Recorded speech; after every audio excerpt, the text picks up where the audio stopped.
Hello, I am StyleWise style editor, Jon Jordan, fresh out of the shower, freshly scrubbed. I just exfoliated my entire being with these exfoliating mitts because we're going to talk about self-tanner today. Now, don't freak out, okay? Because I know that self-tanners, for very good reason, have gotten a bad rap for decades, okay? They have tended to look kind of orangey. They didn't smell very good.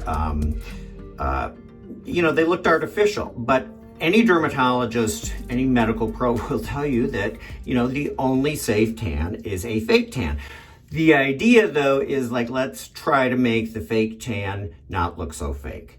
And technology is on our side. So let's take a look at the options, all right? The first thing that you want to do is put gloves on because, trust me, I have made the mistake of not doing this.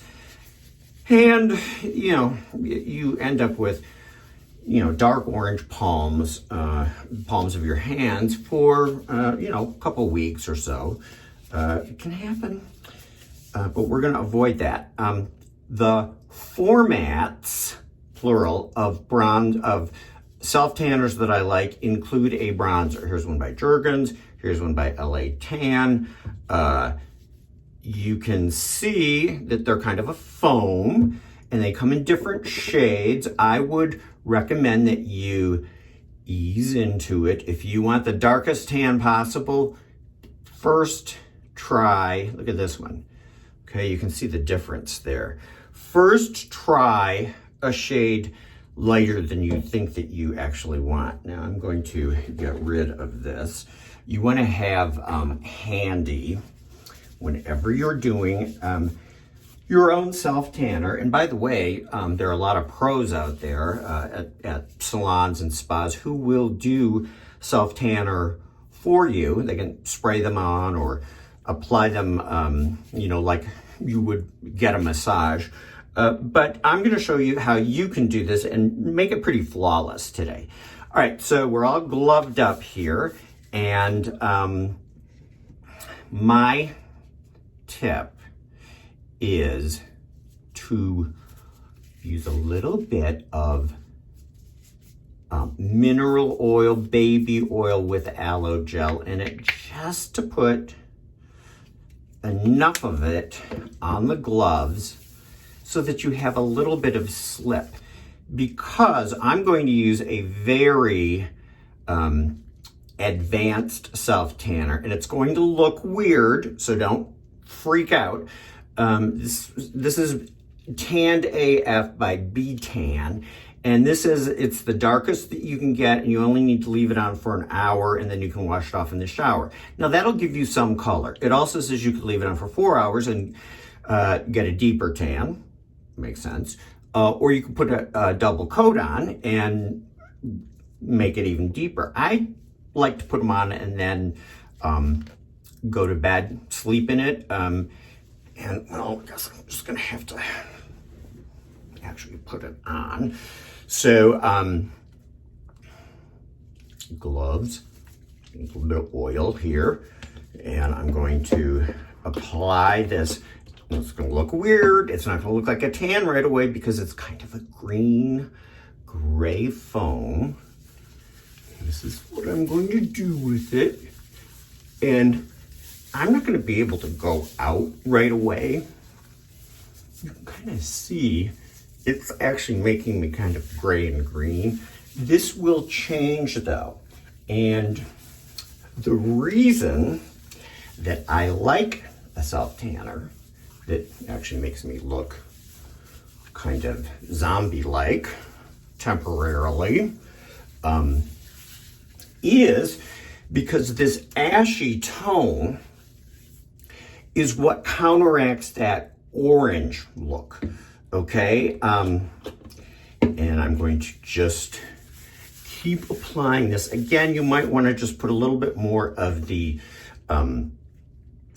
baby oil gel on, just a tiny bit, just in case you kind of feel like the product is sticking and not really blending. And you'll be able to tell. I'm kind of checking this out in the mirror here. Now, here are some of my other tips, okay? So I've got some of that on. And again, it's not going to look, it's not going to look like anything because the color has to come up, and that's going to take a few hours. Okay, so some additional tips though. You have to be really careful about where you put it. I don't like to put it on my face with gloves. I take a little bit of moisturizer that I use on my face, and then a little bit of the self tanner. And I actually, this is how crazy I am. So self tanner here, right? And moisturizer. And I just kind of mix that up a little bit. And then I take a little fan brush and that's how I put it on my face. All right, I can go right up to my hairline. Because I have gray hair, that's a consideration. You want to avoid your eyebrows. You want to avoid, especially if you have light hair, because this stuff will change the color of light hair. So I'm just being kind of fastidious about it, the way I am about everything, really. But a couple of other issues that you want to be aware of: elbows, heels, knees, anywhere that your skin is rough, okay? That's really why the exfoliating process is important. So when you're doing your elbow, this is how I do it, all right? I put it on, and I actually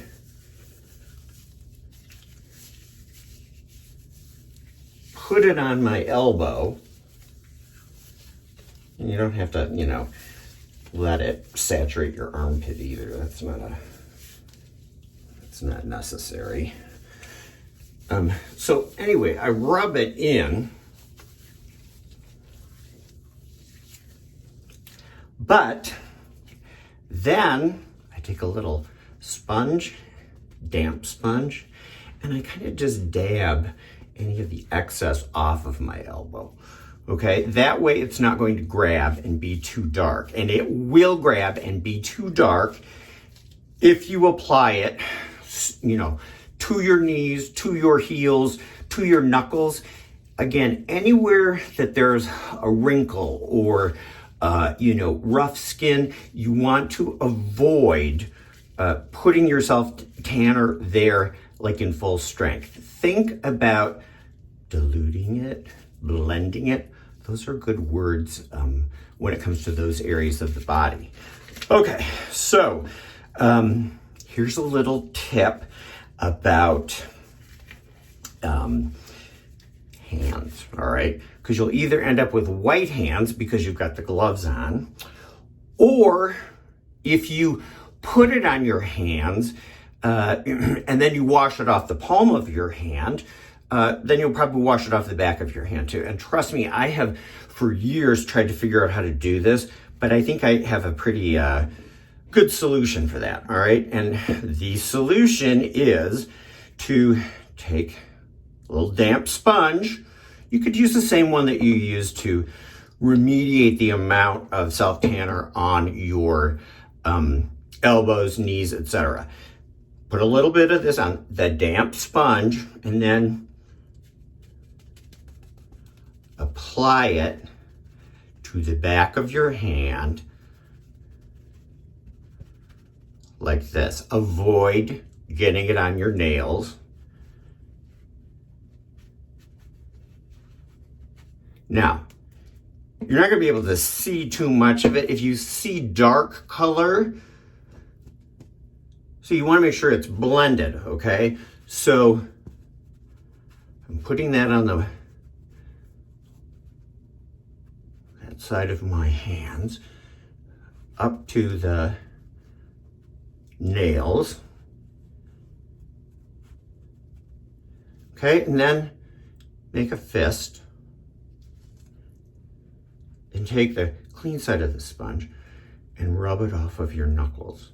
These, I guarantee you, these are tips you won't find anywhere. Nobody else, this is like my secret to self-tanning. You heard it here first, and only first, of course. Probably everybody will be talking about it now because it really does work. Okay, so we've done hands, feet, elbows. Green is good, gray is good. It's more realistic that way. You're just going to look kind of nutty for a while. Stand under a fan, let it dry. If you're going to go out and you have to put, well, you have to put clothes on if you're going to go out. You know, that's sort of a given. Dark clothing, okay? Because while the self-tanner is on you and drying and processing, you will get a little bit of residue effect. The good thing, though, is that it should wash out of any kind of clothing or sheets for that matter, because basically what's in this, it's very harmless. The way that all self-tanners pretty much work is that they're kind of sugar-based, and it's caramel color that actually gives you the semi-permanent tan. Okay, so the one other thing, okay, this is, now you're gonna, if you don't think I'm really nuts already, you will.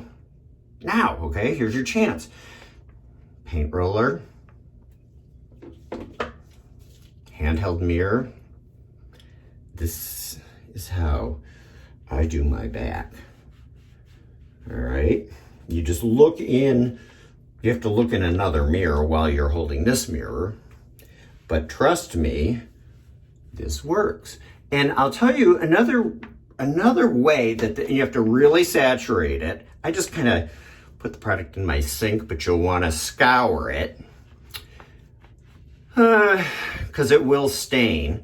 But you can kind of see that, you know, this is actually a pretty even way to apply it. If you have dexterity issues, you know, for, you know, to do like your legs or something, or, you know, your back, you can use a paint roller. And again, this is another tip. You're not going to see this anywhere because nobody else is nuts enough to, I mean, don't even ask me how I figure this stuff out. That's probably a therapy session.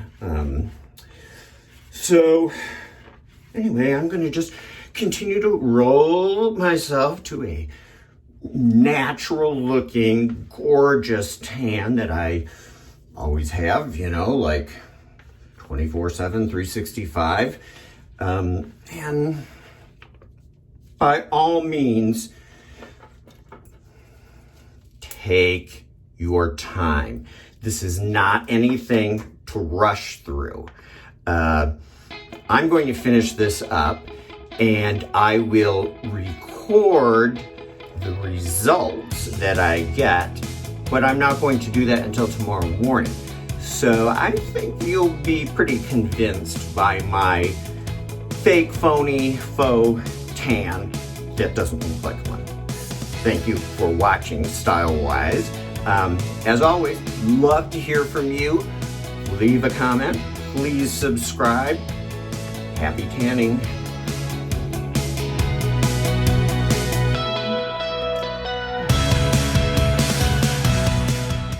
Hey, please subscribe and let's continue the conversation.